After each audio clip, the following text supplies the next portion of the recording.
It's a pleasure to be here, Max. Thanks for having me. Awesome, awesome. So why don't we jump right into it and dive into sort of a little bit about yourself, your background, where did you grow up, where did you go to school, and what sort of got you into business? So my name is Nana Safori, as you said in the introduction. I am currently a CEO of Solve Advisors, and I'm involved in a number of different things. But in terms of my background, I'm from Ghana in West Africa. I got to Canada about 8 or 9 years ago for university. And throughout my time here, I've done a number of different things that I'll be more than happy to kind of share with your audience as we get into it. But I mean, I'm from Ghana. I studied finance in university, worked in a number of different industries, and then kind of switched into consulting. So that's just a little bit about me. Okay, awesome, awesome, awesome. So yeah, let's jump into actually what was your were you always like entrepreneurial growing up, or did that sort of come on later in your life when you went to university? Did you have like a do you remember sort of like your first business that you actually did? Yeah, so I mean, I've always been entrepreneurial. I mean, the funny thing is, most people when ask this question, and I mean, I follow a lot of entrepreneurs. Most people say like they have like or they had traits when they were young, and like they started selling things at 3 and 5 and 6, and I mean all those cool stories. But for me, it was a little bit of a different journey, to be very honest. I mean, I feel that I always had it in me, but I'd never really put it to practice fully, and I never really had told myself, or I had never really convinced myself that I could do it. Right. So I feel like it was something that was just innate. I saw tendencies here and there, like in high school. I would always be willing to make a sale. Like for instance, if I had a pair of shoes on or a pair of sandals on, and I knew someone would be willing to buy it for more than I bought it, I wouldn't mind taking it off there and then and just kind of giving it to them for cash. So I guess those are little signs that I saw, but I never really ventured into anything entrepreneurial from um, my early ages. I feel that the first entrepreneurial thing I did was probably maybe when I was 18. Yeah, and that was literally just trading, just buying and selling stuff. Nothing too crazy. Okay, cool. So do you mean by that's a really interesting story that you had your shoes on and you realized that this other person was like, hey, I'll give you more money than what you actually purchased it for, and you're like, yeah, I'll do that, man. Yeah. that, that's awesome. I So mean, for me, it's all about like making a sale, right? And like trading. And if there's value to be created in any industry or any place or at any time, I mean, I'm always willing to make a deal. So that's just a little bit about how that went. awesome, awesome. So by trading, do you mean by like stock trading or trading goods? So I believe that, like, I mean, stock trading falls under the category of, or the general umbrella of trading, right? So it's just buying and selling. I believe that the world literally runs on buying and selling, right? There's always a sale to be made, and there's always someone who's looking to buy a product. If you look back, I mean, at how the whole monetary system started, like before money was ever invented, that's in like paper money, we had like barter trade, right? And everything, literally the whole economy ran based off of like demand and supply of a good. So when I say trading, it's like in the general sense of trading. So trading in terms of wherever there's a buyer or a seller. I mean, I do delve into a little bit of financial market trading again because there is value there and I have some knowledge there. But when I said trading initially, it was just for the general sense of the word. Oh, okay, okay, yeah, that's very interesting. I haven't heard anybody lay it out like you have. That's a very interesting perspective to have on it. So, so I dove into a little bit of your LinkedIn and I saw that you're actually in a lot of different industries. You know, you're in construction, you're in fashion, you have your own consulting company. So what actually made you get involved in these different industries, the construction and the fashion, and then the consulting? Yeah, so I mean, I think maybe I could go back a little bit into my story. I was in university and I actually came to Canada, went to Carleton University. I got to school for accounting. And then in my first year of accounting, I mean, I loved it. I mean, I got straight A's, like I did really well in school. But I just didn't think that that was what I was meant to do, right? No offense to anyone who's in accounting, but I didn't find it too interesting.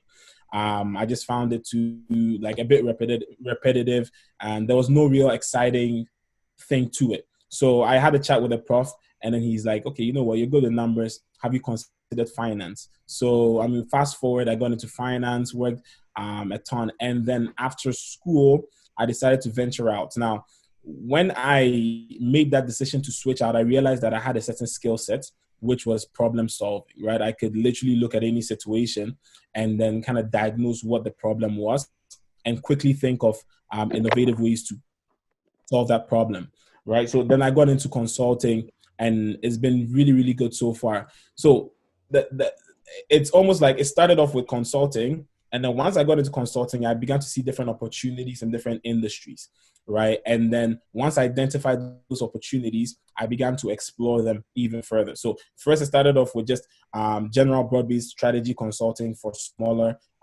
businesses, to small to mid-sized enterprises. And then once that was almost like firmed up, then I started looking for different opportunities in different sectors, mostly with the people I was already helping, right? So let's say, for instance, I was helping in regards to the fashion company that you spoke about. I was helping them kind of grow their product line and scale up. And then I saw the opportunity to even partner up further, right? To kind of take some level of ownership and help scale it up further. So that's how I got into the different industries.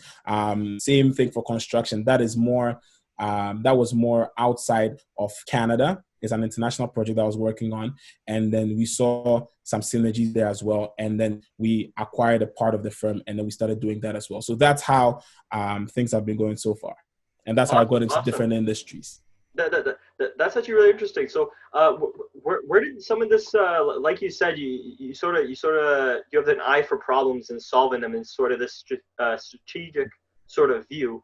Where did you sort of get that from? Because in university you said you were studying finance, right? And now you're dealing with a lot of different industries, and where do you think that came from, or did you sort of just teach yourself, or was that sort of just come naturally to you? I mean, I feel like it's always been there, to be very honest. I mean, in school and even when I was younger, like I'm always that guy who people can go to when they want to figure things out, right? And again, I believe that in the journey of anyone who is looking to figure out what they want to do in life, usually you want to always dial back to see what is it that people always come to you for, and what is it that you might not have even realized is a talent, but deep down, like everyone else sees it, right? So most times we find ourselves in a place where we are good at one particular thing, and most times the person who has that skill doesn't see it themselves, because to them it comes off so easy, right? It's like, hey, like I'm so good at communicating. For instance, someone might say, I'm so good at communicating, or someone might not know they are so good at communicating because it comes to them so naturally. But everyone around them sees that, this guy is really, really good when it comes to communicating. So most times, people have skills that they don't see themselves because it comes natural to them. And to them, it's like, hey, everyone else should be able to communicate the way I do, right? So in my case, you'd find that, or I found that a lot of people were coming to me to help them figure things out. And it got to a time where I looked around and I realized that like literally everyone around me had something that I could kind of chime in to make a difference with. And then that's how that whole train began. So yes, I started off with finance, and I'm very much involved in finance, right? Because we started a portfolio, a private equity company that is acquiring different companies. So I definitely still am very interested in that field and still am there. But majority of my time is spent just helping people, because at the end of the day, you want to help people get to their next level always. And that's how I kind of figured it out. So it literally was people around me, and it took a while. It wasn't like an easy process figuring out that this was what I was meant to do, but I always love to help people, right? So if I could use the knowledge I have to help people get to the next level, why not? Awesome, awesome. Yeah, yeah, those are some great points, and yeah, so pretty much like you were saying, like all that helping people and helping people get to that next level. Was that when sort of like did you start off by like some of your friends maybe had a business, or somebody you knew had a business, and you started giving some good advice to it and being like, hey, guys, you should do this or do that. And then that sort of idea came into your head, being like, oh, hey, maybe I should start a consulting company to actually focus more on this and actually give some more structured advice to that person to help them build that company? Or where did sort of the idea sort of start with starting that consulting company? Yeah, so it was a blend of different things. So the first half of it was exactly what you said, right? So I had a number of people who were around me who were very interested in kind of starting off their own brands, like makeup brands. Like I have a friend who has a gym in the city, and I mean these guys all wanted to do this, and I realized that I could help them. So I got the idea there. But also the second part of the story is I'm very involved in church.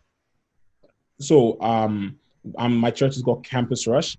We are located here in Ottawa, headquartered in Ottawa, with branches across different college campuses. And it started from a group of about 12 people, and we have like a whole group of about 1,000 people now on multiple different campuses. And I was part of like the founding partners, right? And this is where I really discovered the gift that I had in terms of being able to help grow things, right? Because I was in charge, or I am in charge of all the operations, right? So on a day to day, I would get in there, I would see different things that were wrong, I would kind of fix it, and then I would have like a strategy as to what we can do for the next 6 months, for instance.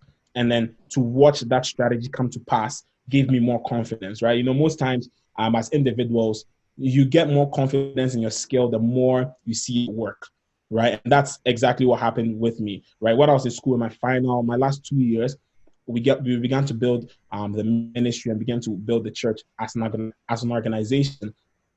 And I began to see that a lot of the things that I proposed to be implemented were actually causing growth, right? And that gave me more confidence in myself to be able to actually know that, hey, you actually can do this thing. And the things that you're saying make sense, and they always drive and deliver results, right? So for me, that was almost like the light bulb moment. And then I was able to see that, I could actually help my circle. And the thing is, most people find it a bit difficult to get into business because they're really not sure of how it's going to go. But for me, it was a bit different because I already had a circle of people around me who I knew that I could provide value to.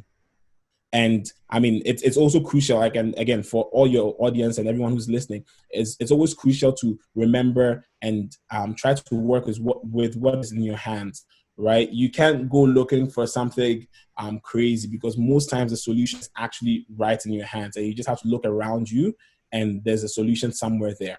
So for me, the solution was, hey, start off and build your confidence by helping the people around you who all want to get into business, who all want to figure something out. And then once that happened, we just started growing and getting more confident, and we built more of a team.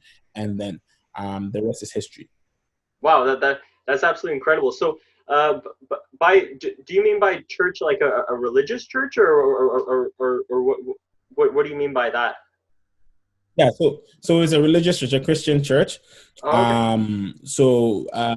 Yeah, a Christian church, and it's our main mandate is to transform lives and raise leaders, right? So literally, we come in contact with people who are like young, who are like energetic, who are looking for something more out of their lives, and then through the power of Jesus Christ and through the power of faith, we help transform their lives and then raise them to be leaders. And that's the whole mandate of the ministry. And it's going really, really well. We've seen people who were like, on the streets doing like things that they wouldn't be too proud of. And now their lives have totally transformed and become like very valuable members of the community. So it's Wow. something that we're really happy and proud of. Wow, that's absolutely incredible. And you and a few other people actually founded that and started that.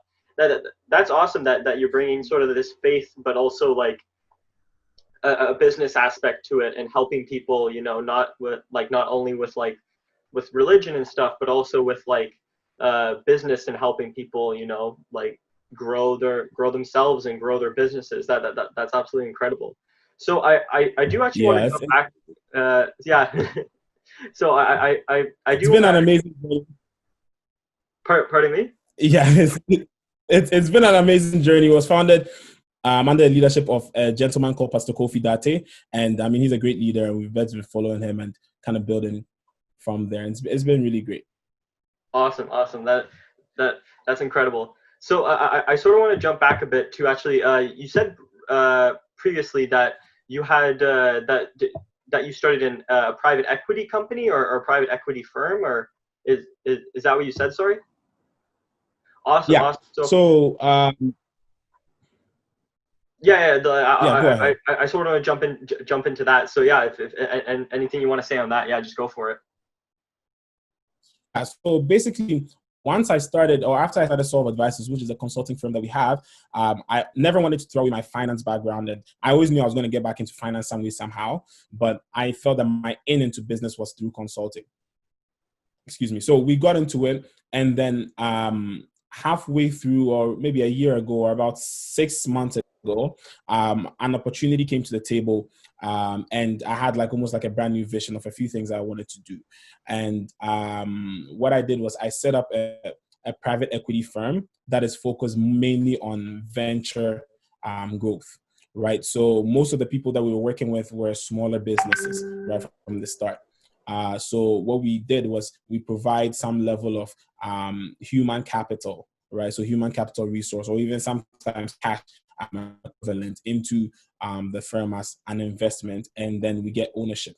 And then, I mean, that now turned into a whole different thing where we actually had opportunities to partner and invest in like some bigger firms, right, and get like ownership stake there. So our goal with that equity fund, and again, it's still under work, it's still being built, but the goal is to be able to invest primarily in growth projects, like venture projects in West Africa, because we believe that there's a very big, so in emerging markets generally, but primarily in West Africa, because we believe there's a very big growth curve about to happen there in terms of technology, and then in real estate and construction as well. So these are two primary areas that we focus on. And I mean, so far we have about two portfolio companies that we're working with that are doing really, really well, right? And we Yeah, look to scale from there even further. yeah. I actually saw them because I went on your website and I saw that there's one of them a construction company and the other one's an energy company. Yeah. Yeah. So how did you actually get connected with the two different companies, or did they reach out to your consulting firm?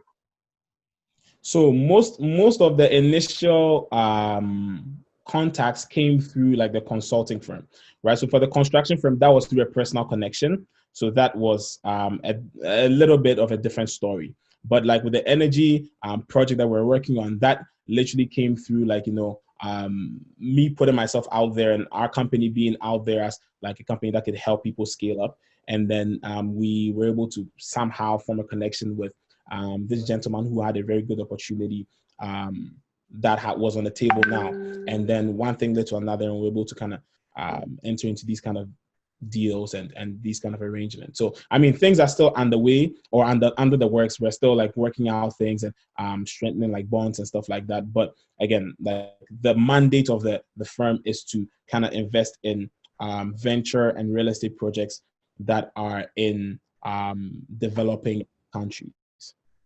Okay, wow, yeah, yeah, that is pretty cool. So, but by real estate projects, do you mean like investing in the company itself, or investing in certain projects with that company? So it's both, right? Again, my philosophy is it all depends on the opportunity, right? So dependent. You see, the thing is with the developing market, nothing is really clear, right? It's everything is really dependent on the deal, right? Like everything is left to structure because not too much has been structured yet. Like it's still a developing economy, right? So many things are still being developed, and therefore, it really depends on the deal. Like there's this project that we're working on right now. I can't speak too much to it, but that's more of like a development project. So we're going in as like the primary developer, but we've entered into like a long-term contract, a BOT contract. I mean, it means build, operate, and transfer contract with a big institution in the country. So you see, it really depends on the opportunity that presents itself. And then, I mean, whether like it makes sense for us as an investment. And then once it does, we just proceed with it. Wow, that's pretty interesting. That's awesome. So, okay, so you have this consulting firm, you also have the private equity, and then you're sort of you're also with the consulting, would you, because I saw that you like with the fashion and the construction company, you're like managing or principal partners in that company.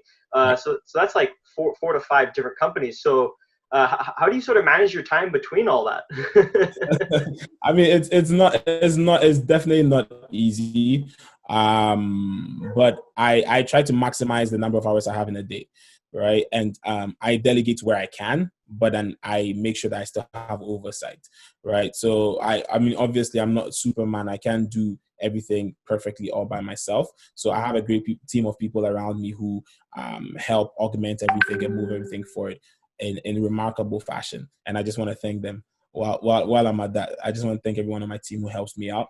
But again, it's not easy. It calls for a lot of sacrifice. It calls for a lot of letting go of things that provide like entertainment and like just different pleasures. I mean, I believe that if you let go of some of these things right now in the short term, in the long term, you can have a lot more of it, right? So it's just a lot of hard work and determination, and it's not easy, right? I wouldn't tell anybody that it's easy to do some of these things, but I mean, God is also helping me out, giving me the strength to be able to go through it successfully. So it's been an interesting journey, and I mean, it's just a lot of hard work. Yeah. I would be actually interested to talk about that a little bit more. So what do you think actually made you successful in actually starting these different businesses and moving forward? Yeah, I mean, primarily, I believe that I'm a man of faith, as I'm sure you could tell already, and I definitely believe that a very big part of my success so far has been just by God's grace, just being able to know when an opportunity is right and being able to jump on that opportunity in time, knowing the right people to work with, just knowing different things. I believe that all comes from God. In terms of other success factors as well, hard work and determination, a can-do attitude, always staying positive, always staying optimistic. I mean, you have no idea the number of no's I've received, right? But I mean, it's a part of it, right? You have to try to break through every wall that comes your way, and you have to be persistent and determined all the time. And that is, for me, I feel that one of the main traits, or some of the few traits that have helped me so far. It's just having that persistence to just keep moving forward, keep moving forward, keep Yeah. moving forward. Yeah. So I sort of. Always one other thing is you can't stop learning, and that's one thing I've learned as well. You can never stop learning, especially in the industry I'm in as well. Like, you always have to be on top of the game, or on top of your game, on your A game at all times, because obviously, I mean, the world is a very, very fast changing place, and therefore, like, it's essential that you're always learning and keeping abreast with everything that is going on in the world. Yeah, that is very true. With having the internet, having phones, having computers, having be able to that 24/7 nature of and everybody's competing, right? You open the market to not just Canada, but also you're operating in different countries as well, which is a lot more difficult than just operating in one place already. So having that ability to have persistence and keep moving forward. So I sort of want to ask you now, what have you sort of learned over the years of your business career? Like, how long would you say you've had your career in business? Well, technically, it's been about, well, I mean, if you want to be politically correct, then it's going to be 2 years in August, which is a short time, and we've achieved a lot in a very short time, and that's why I say that a lot of these things definitely were not just by my own ability, right? Because I'm not Superman. Definitely, I mean, I feel that God has played a very big part in helping me get to this stage, but it's been about 2 years. Yeah, yeah, you guys have done a lot in 2 years. that yeah that Thank you. that that that, that is pretty crazy. So, what have you sort of learned about business and sort of running like leadership and running a company? Yeah, I mean, so many lessons. I'm not too sure where to start from. But if I were to try to sum it all up in terms of what I've learned from business, again, it goes back to what I said about just being optimistic at all times, because it's not easy to start anything, right? I mean, and again, for anyone who's a listener right now, anyone who's listening to me, it's not easy to start. And if you've started something, you already know that it's not easy. I'm sure yourself, like with the podcast, I mean, it probably hasn't been the easiest journey, right? And Yeah. sometimes you might start something and then the results wouldn't always be what you expect, right? Sometimes the results don't always match the amount of effort you put in, right? And that could be discouraging sometimes, if we want to be honest, when your input doesn't necessarily or when what you put in doesn't necessarily is not reflected by the results, right? But I mean, for me, it's just always staying positive, always like being optimistic, never giving up. I mean, I've learned from business that not everybody is the perfect fit for you, right? So you shouldn't expect everybody to like your idea. You shouldn't expect everybody to be on the same page with you when it comes to doing a deal. That's not realistic, right? So you just always have to strive to find the right person and the right fit for whatever it is that you're doing, and you'll be fine. And stay positive at all times. Yeah, those are some great pieces of advice. So, as a leader such as yourself, what do you sort of find you're more or you're more better at or more focused on? Like you said, you're really good with problem solving. Are you more of like a marketing sort of leader that you're really good with the sales and marketing aspect of business, or are you more good with like the numbers and the background operation of it? I mean, right now, at the stage where I'm at in business, I try to be good at everything. I mean, so I don't have the luxury to choose like one specific thing. Any place that I feel like I'm weak, I consistently and constantly try to better myself in there. If it's by talking to more people, by getting mentors in that area, by reading some more, by maybe getting a team member who can help me in that area, I try to just have enough skill in each area to make me knowledgeable enough within that sphere. But at the end of the day, like I am a salesman at heart, right? I believe that I could communicate with people, I can communicate value, I can show people why I believe that they should think a certain way, and I feel that that also contributes to the kind of leadership, the kind of leader that I am. Being able to kind of cast vision properly, because if you're a leader, your first mandate is being able to properly cast vision for anyone who's following to be able to properly grasp onto it and run with you, right? So I would say that the ability to cast vision is one of the big traits as well. But I mean, overall, I like to just know a little bit about everything, and then kind of empower my team to work towards achieving some of the goals that we set for ourselves. That's awesome. That's awesome. Yeah, yeah. That's pretty interesting. Yeah, yeah. Because I've interviewed quite a lot of different business leaders. Yeah, when you're sort of like you're still in that startup stage. Well, not like you're in the early stage of your business, right? Where you have to like you don't have the luxury, like you said, to just focus in on one area, right? You have to sort of be a jack of all trades right now while you're getting the business going and progressing it to a certain level, right?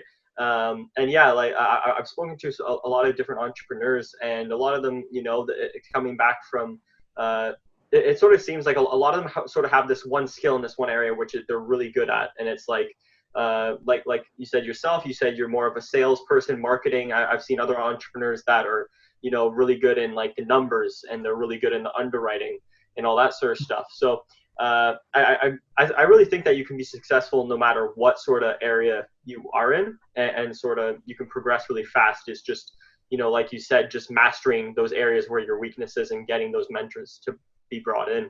So 100%. yeah. So I sort of want to ask what would be some advice for someone, let's say somebody who is, in university, maybe in a finance degree or something like that, and they're looking at, they want to do something in finance, but they're like yourself, they want to be in business, but they don't know what sort of business they want to do, or they want to run their own business. So you're the first guy that I've actually had on who's actually has his own consulting firm. So how would you so what would you say to somebody that wants to start a consulting firm, and what steps should they take to go towards that? It's that's a very good question. It really depends on what phase the person is in their life, right? So if we're like the approach I would propose to a student who is kind of getting and leaving university or now looking for a career is different from what I'll tell someone who has been in the industry for about 20 years and is looking to enter into consulting because of a certain expertise. Right now, regardless of wherever across the spectrum you fit, there are some things that kind of cut across, right? But I'll just address the students because I feel like I'm not too sure if that's most of your audience, but I'll address both, but I'll pay more attention to the students. So if you're a student and you want to, for instance, go into consulting, you see, the thing is, consulting is an industry that requires expertise, right? For someone to become a consultant, it's expected that you have expertise in a certain subject matter, and therefore you have the ability to be able to consult and to teach and direct people in the path to go. That's the whole point of consulting, right? Now, if you're a student and you're leaving school, most 9 times out of 10, the expertise side of things might be on a lower scale because you don't have too much experience in any industry, right? But if you really want to get into it, there are different things that you can do to make sure that you're standing on your feet and you're building that experience as you go, right? I mean, it's a bit different for me because I tried my best to pick up like the special skill and build upon my skill while I still was in school. So when I got out, I had some level of expertise in a particular functional area, right? And therefore, I could apply that functional expertise to smaller businesses because it cut across industry. I know I'm kind of using it might get a bit complicated, but anyone who's listening to me as a student who wants to go into consulting, you want to really, really take time to look at the different options ahead of you or in front of you, right? Because you're not an expert in any field, it might be difficult to just go right in and have success unless you have a very good strategy and a plan, right? Another thing that you might want to do is maybe work in the industry that you want to consult in for a while and pick some level of credibility, right? Because I mean, it's all about credibility in the consulting game. So if you can work somewhere else for a while and pick some skill, that would help, right? But if you want to go the route that I took, then you would have to have a really, really strong strategy coming out of the gate so that your lack of expertise or a lack of experience can be, it doesn't show too much, right? You can try to overshadow that with a very strong skill set, right? Because once people just want problems to be solved, right? So the difficult thing is convincing someone that you are the one who has a solution for them, because most people are going to look for a solution through credibility, through experience, and that's how they get comfort that you can solve their problem. But if you have a really good approach, that can let someone turn a blind eye to the experience side of things because they're so excited about the solution you're proposing, then you're on your way to some level of success, right? So that's how you can kind of overcome that if you're coming into consulting as a student. Now, obviously, if you're older and you have experience in the subject matter, that's very different because then you can pull on your credibility, you can pull on your experience, you can pull on your contacts. It makes it a bit more easy to get into the game. But regardless, you still would go through a bunch of different hurdles, right, that you have to be able to overcome gradually. I've made so many mistakes that I've learned from. And I mean, some of these mistakes, if I was to do it a second time, there's no way I would make those kind of mistakes because it was all from decisions I made, right? But it's always a learning experience. But if you're a student, you're trying to get into consulting, just make sure that your approach is like spot on, just so that people don't pay too much attention to the credibility side, and then they focus more on the skill or the solution that is being offered.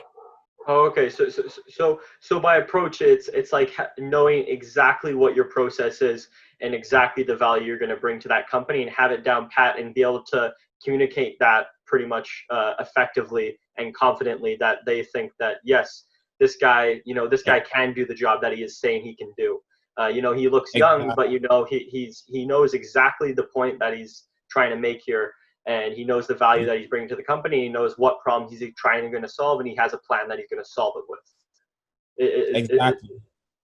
That's what you say. Okay, awesome, awesome. Yeah. So you have to try to overcompensate for your lack of experience with the solution, right? So think about it this way. No great company, like no company that has that has disrupted any industry there's no company that has disrupted an industry without an excessive amount of innovation, right? If you want to disrupt an industry and you're a small gun, right, you have to have such a high level of innovation that it challenges the whole industry. So I'll give you an example. Netflix has such a high level of innovation that although they were a baby company, their innovation spoke for them, that they were able to disrupt the whole entertainment industry, right? So it's the same thing in consulting when you're starting off without experience, right? The level of innovation and the level of the quality of solutions that you're bringing have to be so good that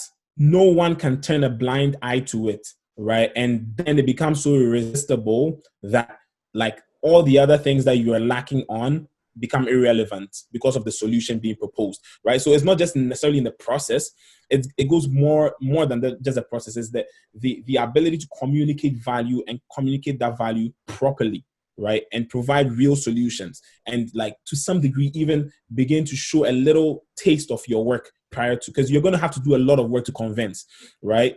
Because the person you're competing against has the whole credibility, like the years of experience, right? So you have to take that approach to see some good success.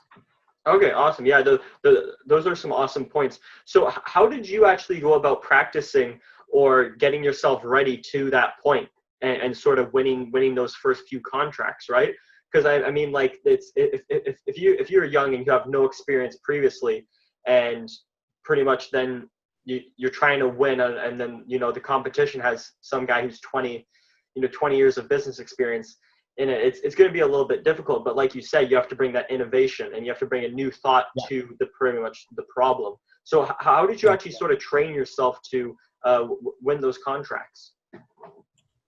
I mean, again, it's not like it's not one path, right? Like it's not like just one path to how you like the ultimate training pack that has everything that you need. No, it literally is like reading enough, right? That you know a little bit about everything and being able to. I read this thing that was interesting. I heard that's something that was interesting. They said um everyone always says knowledge is power, but the truth is that knowledge is actually not power.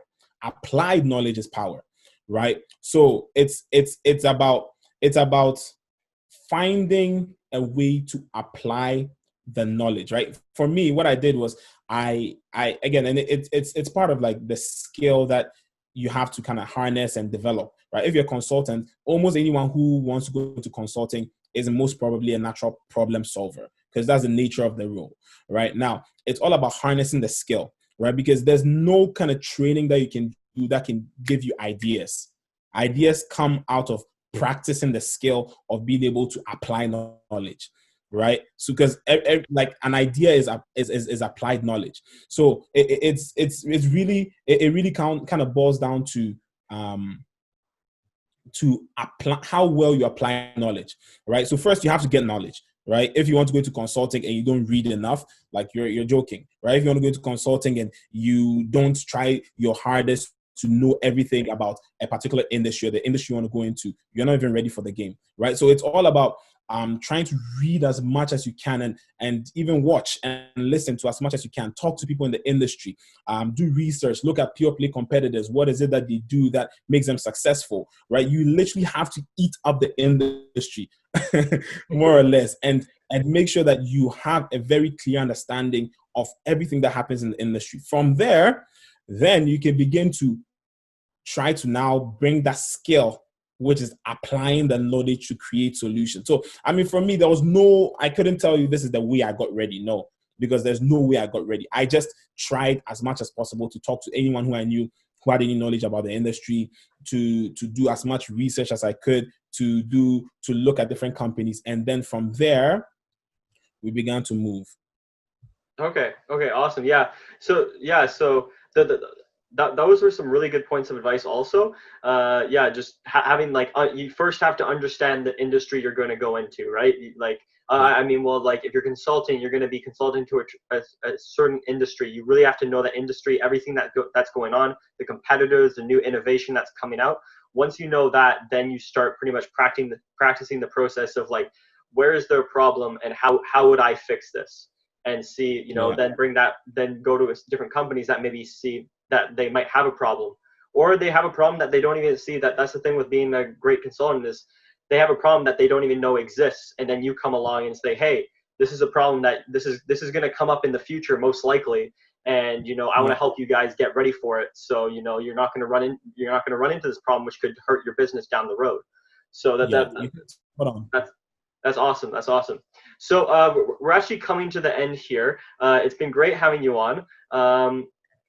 Where can people actually find out more about you, like your personal brand and also your companies? So I mean, we have our website, which is again my primary business is Solve Advisor. So www.solveadvisors.com.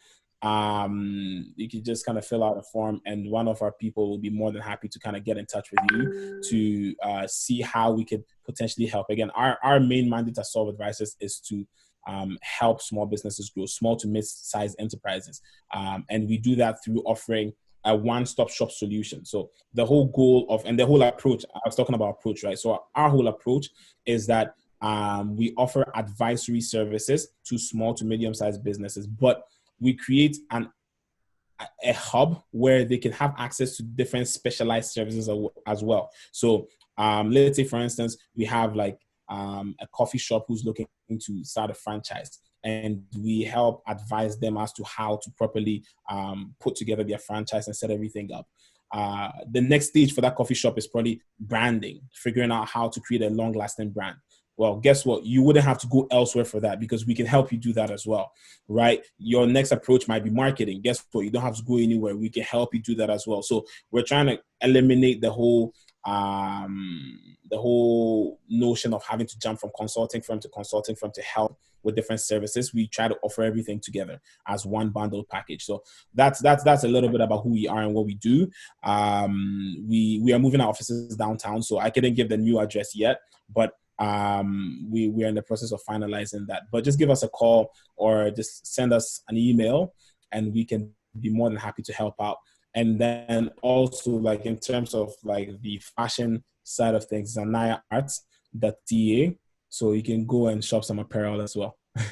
Awesome. That's great, Nana. So awesome. Thank you for coming on.